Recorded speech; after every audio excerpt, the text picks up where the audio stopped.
Way back in 2005, The Office first aired on NBC, and it's since gone on to garner a cult-like following, winning over the hearts of millions over the course of 9 seasons. At one point, it was so beloved that the downfall of Netflix was predicted when it was announced that NBC would be starting its own streaming service and claim exclusive streaming rights for the show. Of course, it took other big shows with it, like Parks and Rec and Brooklyn Nine-Nine, and a few others, but The Office was the biggest fish of them all. I don't want to go too deep into it, but suffice it to say that Netflix was losing a lot of big shows, and The Office was one of them. But one thing that has always stuck out to me about The Office and its fan base is just how divisive the first season has always been. I think back to 2017 or so when I first got into the show and friends told me, no, it's really funny, you just need to get past the first season. And I heard that a couple times from a few different people, so I prepared myself for some bad episodes, but I found myself laughing through all of them. On top of that, it's a pretty short season. In fact, some of my favorite moments from the show came from the first season. Yet, I continue to see this and I still hear people repeat that same phrase, you just need to get through that first season. Like it's this hard watch that you're going to be dreading every time you rewatch the show. The only episodes I really dread are the ones that come after Nellie. As soon as she's a main character, I'm done. I'm starting over. In fact, that's about the time I start rewatching anyways because there are just so many things that I hate about that era of the show. But I'm getting off topic. Maybe some other time I'll make a video about the later seasons. So let's dig into why so many people hate The Office Season 1 and why I think it's a lot stronger than people give it credit for. I'm gonna give a disclaimer before I get into it though. This is not going to be a comparison between the UK and US Office. As much as people want to do that, we're not gonna do it. We're just gonna pretend like Greg Daniels had a 100% original idea and we'll talk about The Office Season 1 based on its own merits, the acting, the writing, comedic timing, and overall entertainment level of the show. So, have you felt the vibe yet? We work hard, we play hard. Sometimes we play hard when we should be working hard. The very first joke of any comedy sets a tone for the rest of the show, especially the pilot. It's important that it comes quickly and is representative of what the viewer can expect from the writers. So what is the first joke the viewer sees on The Office? All right, done deal. Thank you very much, sir. My mistake. That was a woman I was talking to. This joke works for multiple reasons. First, it tells you that Michael is good at his job. Even though Jim said that he called him in, we still learn that Michael can close deals. Yeah, he stuck his foot in his mouth at the end, but that was after the sale. In fact, that's the second reason why the joke works so well on its own, because it's a tone setter for what the viewer is going to experience for the next 20 minutes. The fact that Michael is an idiot. How are things going at the library? You've come to the master for guidance. Actually, you called me in here. By referring to himself as the master, we learn that he's a bit of an egotist. Then he calls the woman sir and a gentleman, showing that he really isn't all that he cracked himself up to be. But again, he still closed the sale. Michael's idiocracy is showcased time and time again throughout this episode as well, but what makes it work is the fact that the rest of the office seems to know this. They all do their best to ignore him because they're used to it. Which brings me to my next point. The most common complaint that I see about the show is how cringe it could be. My question is this: how is it any different from the rest of the show? Michael's shenanigans make for some of the greatest moments on the show. My personal favorite episode of the series is Dinner Party, a widely beloved episode that embraces the cringe and cranks it up to 11 from start to finish. Back to the pilot, when Michael throws away his agenda for his meeting with Jan and subsequently blames Pam for not giving it to him, that's funny because he's immediately outed for being at fault. And I think what follows is what a lot of people refer to as cringe. You put it in the garbage can that was a special filing cabinet. Yeah, that was a joke. This episode, along with much of the season, did what the rest of the show largely avoided. It played the pauses. It let the characters and the viewers sit in the uncomfortable moment for what felt like minutes until it moved on. In this instant, Jan finally bails out Michael by giving him a spare agenda that she had, or just her own, and in other instances, Michael just sits awkwardly as he watches the joke go sideways until trying to save himself. In other instances, it waits and then cuts to the next scene because there is no saving the situation. The willingness to allow the characters to stew in the moments brought a relatability to the show. Back before their problems were about splitting up families and shooting hoops with NBA stars and attending Schrute funerals. Finally, the last joke of the episode brings it back full circle. Michael says, "My proudest moment here wasn't when I increased profits by 17% or cut expenditure without losing a single member of staff. No. This tells us that he really is a good manager. He is very good at his job. It's just that stats don't always show the kind of person that you are in an office setting." And to close off the joke, Michael says, "It was a young Guatemalan guy, first job in the country, barely spoke a word of English. But he came to me and he said, Mr. Scott, would you be the godfather of my child?" But it didn't work in the end. We had to let him go. He sucked. That joke is the highlight of this entire season. Now she knows what it's like to be a minority. Diversity Day is easily one of my favorite episodes of the season. It really set a blueprint for some of the greatest moments in the show later on down the road. Professional people, or otherwise just normal people, dealing with all the different crazy personalities of The Office is a well that the show goes back to time and time again. And it worked with Mr. Brown just as well as everybody else. But first, let's talk about Jim and Dwight. We learned that Jim is working to close a sale that would make up 25% of his yearly commission. He says that he's been selling to him for years and that they love him over there. And what is Dwight doing while Jim is trying to close this deal? Hello? Yeah, perfect. So what I was saying... Hello? Now, I think most people on the first watch just see this as Dwight being obnoxious and quirky or whatever, but I have a theory. Put on your tinfoil caps with me for just a second. I think that Dwight knew how important this sale was to Jim's salary, so he decided early that he would sabotage a sale. And we learn later that's not really out of character for Dwight to do. And that was the real reason why he had to shred his papers at that very moment and why he hung up Jim's phone. Later, we learn that Dwight called the client behind Jim's back and snagged that 25% of Jim's commission out from under him. Jim takes it on the chin and doesn't try to retaliate, but I think crap like this totally justifies Jim messing with Dwight for the rest of the season. Hell, maybe even for the rest of the series. I don't know.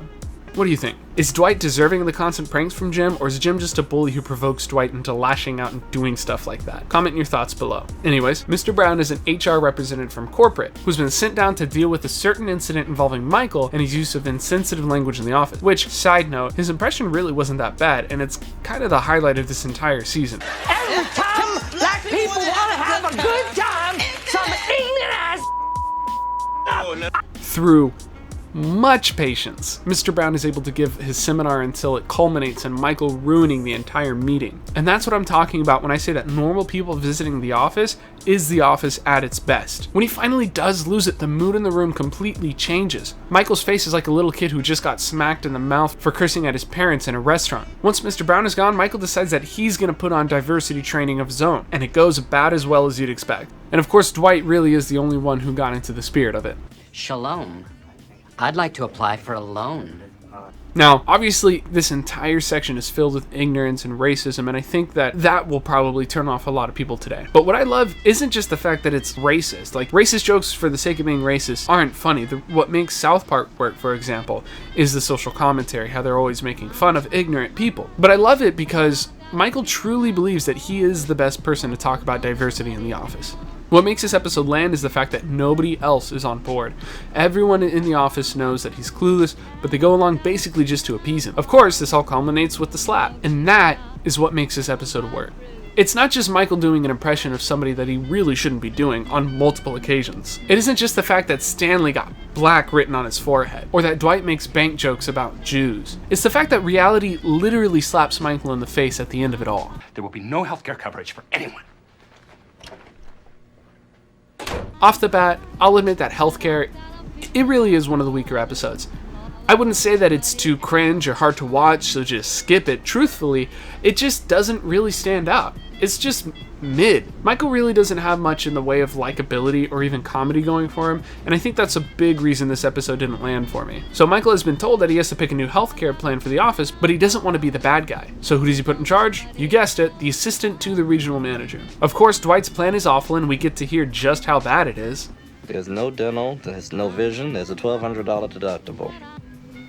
Wow, no dental or vision sucks, but a $1,200 deductible was high at one time? Man, healthcare has really gone downhill since 2005. But I love how the writers would include little things, like how when Dwight wanted to get Jim fired, and he didn't realize that he was calling Jan's cell phone number. It's like a joke that's just a cherry on top. I also love how the writers had the idea to have Dwight read off fake diseases that Jim and Pam had written down. Honestly, that bit was the highlight of this entire season. I feel like this episode was written as a kind of Stanford experiment episode, but I could be wrong. I just love the parallel of one man being given power over his peers, but you couldn't actually cause him any harm or abuse his power in any way. So it was like a failed Stanford experiment. It's just unfortunate that there really wasn't anybody happy by the end of the episode. Michael couldn't save himself at the end, nobody got a decent healthcare plan, and it just ended on a sour note. All in all, I get why people don't like this episode, but it isn't all that bad. Even with its faults, I still wouldn't skip it. Not the key to happiness. You know what is? Joy. You should remember that. The alliance starts out really strong. Michael! Oh, God! Dwight, come on. I love the out of the bathroom jump scare, how Michael really looks like he's just about to have a heart attack coming out. It also does a good job informing us as to what's going to be going on this episode. People are scared of downsizing. They talk to you about the downsizing? There's no downsizing. But if there were, I'd be protected as assistant regional manager. Assistant to the regional manager? Bottom line, do I need to be worried? Maybe. And Michael honestly tells Dwight that maybe he should be scared about getting the axe. Michael decides to throw Meredith an early birthday party, but it's clearly a party for himself. He asks for a cake that Meredith can't eat and a flavor that likely isn't liked by anyone else in the office except for him. Mint chocolate chip. Mint chocolate chip. I mean, I like it, but I know it's not the most popular. This is totally understandable though, because who hasn't tried to distract themselves from a problem? It just sucks that Michael's problem is keeping people from being worried about downsizing. Dwight's concern about downsizing leads him to form an alliance with Jim. Of course, Jim jumps at this opportunity because why wouldn't he? After Dwight stole Jim's sale the other episode, I think any prank on him is justified. Messing with people's job performance and pay is over the line. At least that's my thinking. And I love how little effort on Jim's part it took to convince Dwight to get into a box and tape it up. I mean, he didn't even have to convince him. He made Dwight think it was his own idea. And then watching him trying to get out as Pam's on the phone is honestly the highlight of this entire season. Of course, it wouldn't be an episode of The Office if there wasn't some genuine cringe to go around. Oscar asks Michael to donate to a cerebral palsy run that his nephew's putting on, but of course, Michael doesn't realize that he's agreed to donate $25 per mile. And I'm gonna put my conspiracy hat back on for just a second to say that I think Oscar did this on purpose. Yeah, the paper says per mile, but surely he knew that Michael wasn't gonna read the paper. Anyone would see that as an honest mistake and let him change it to $3 or whatever it was. But Oscar chose to guilt him about it instead. Now, I'm not saying that this makes Oscar a bad person, but I do think that it was intentional.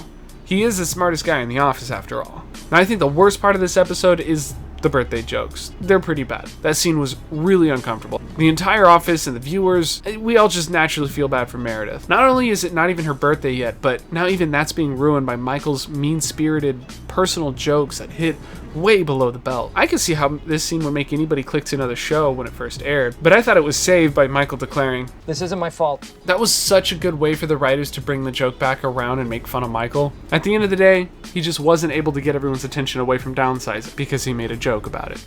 Let's hope the only downsizing that happens to you is that someone downsizes your age. Still, super hard to watch, but at least Michael's back to being a punching bag for the episode. I will use your talents come baseball season, my friend, or if we box. Basketball is hands down one of the best episodes of this entire show. If you skip season 1, you are missing out on so many gems in this episode alone. I don't know how you could go the whole show and skip out on lines like, And their jaws just drop to the floor. African Americans. Oh. 10-point power sword. That's him. There he is. Secret weapon! White, you have the East German gal. What? You gotta be kidding me! Same team, Dwight. But I think what's great is the fact that it showcases Michael's self-aggrandizing personality in the best way possible. Because not only does he challenge more athletic people to a game that he clearly has no skill in, calling them chickens for initially choosing to work to get a shipment out instead, but then he ups the ante. And I love how it shows that the warehouse guys really did just want to keep it a fun, low-stakes game. Like when Michael says he wants to make things interesting, Daryl says, Loser buys dinner at Farley's. and that's a totally friendly wager. It creates the opportunity for everyone to hang out together outside the office and get to know each other more, and it doesn't set the stakes so high that it would encourage any dirty tactics or bad feelings after the game.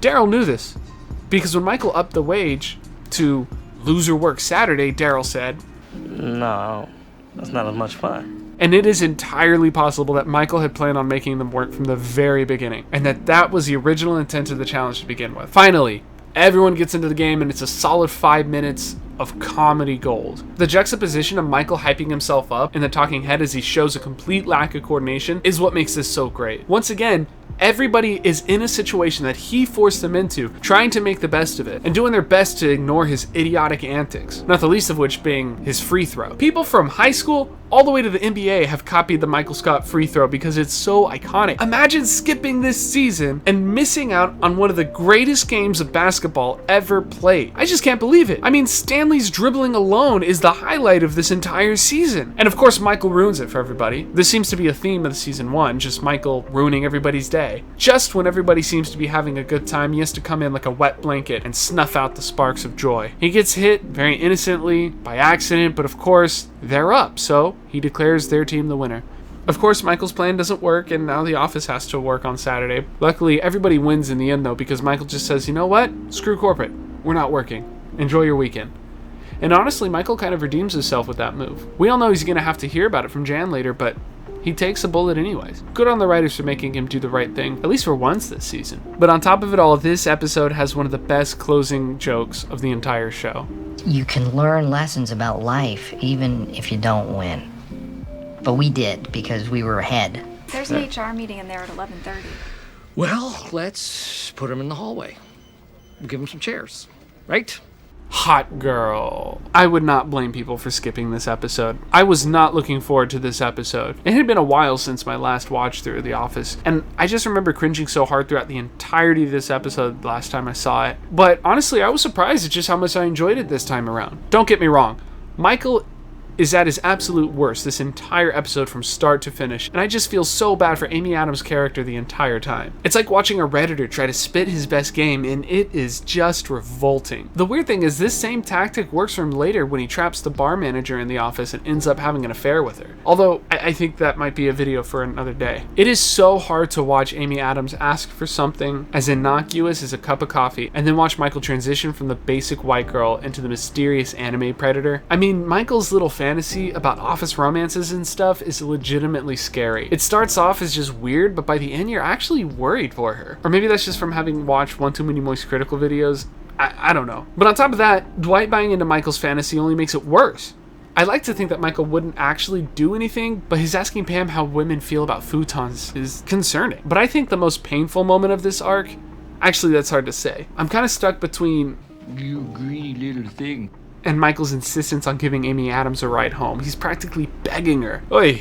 Now that we're done with that part of the episode, let's get on to the good stuff, because there is plenty of it. First off, the highlight of this entire season. Toby's divorced. You can't watch that scene and not laugh. It's so funny, and I love how much the writers leaned into Michael's hatred of Toby going into the rest of the series. And honestly, Jen gets a good prank on Dwight when he convinces him that guys in GQ wear purses and they're like suitcases, and then later he convinces him to ask out Amy Adams. Maybe we could call it about even with him stealing the sale with that one. But good on Dwight for actually going through on that. I mean, don't get me wrong, it was still super uncomfortable. I wanted to ask you out on a date.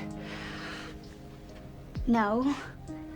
And I did still feel bad for Amy Adams, but Dwight shot his shot, and he wasn't creepy or pushy at all. It was just uncomfortable. Finally, one thing that my wife pointed out to me as we were watching it, Pam only tried to improve her own looks after Jim told her that he was taking out Amy Adams that weekend. Now, obviously, she was offended when Michael and Kevin said that Amy Adams was prettier, but not enough to try to make any comparisons herself. It was only when Jim showed interest in Amy Adams that Pam grew self-conscious and put on the lip gloss. I think that says a lot about their relationship in season 1. I know a lot of people make the argument that Jim was a creep or whatever up until the end of season 2, but I don't know how anybody could say that with a straight face, like honestly. I mean, look at how she looks at him throughout this entire season and tell me that she's not completely enamored with Jim. Anyways, that's another video for another time. The Office season 1 is great. It may not be their strongest season, but it definitely isn't their weakest either. And it certainly isn't skippable. There are too many good one-liners, stories, and character moments that just skip the entirety of season 1. Sure, there's some cringe moments, but at least they're intentional. It set a strong foundation for the rest of the show, and you skip that, you're missing out on some of the best moments. But that's just one guy's opinion. What do you think of season 1? Am I right in saying that people shouldn't skip it? Or are you a season 1 hater? Thanks for watching. If you like this video, give it a like. Also, subscribe to see what else comes out of this terminally online brain of mine. I've got a lot of ideas for videos in the mix, so stick around. I put out this video a little later because my daughter was just recently born, and so that's made it hard on top of my full-time job and everything else, but I love doing it, and I hope you love the content. Thanks.